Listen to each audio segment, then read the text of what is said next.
So in this video, you'll learn how to motion track on CapCut PC. So the first step is to ensure that you have your project opened and it's added onto the timeline. From here, you then want to add text. So you come to this text option, select add text, then click on default text and add it onto your project. Once it's been added, you then want to ensure that it's covered the whole video. So it ends when the project ends. Then once you've done that, you then want to come to the default text and you want to change it to a dot. And then you want to make the dot bigger so that you can now be able to actually track it.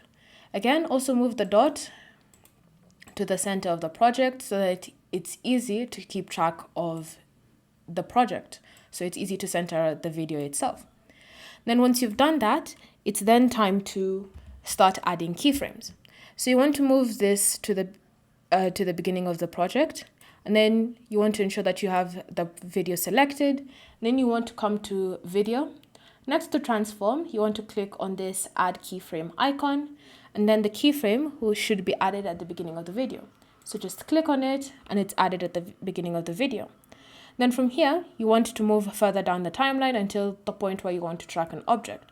So for me, it could be this person shooting the ball into the hoop.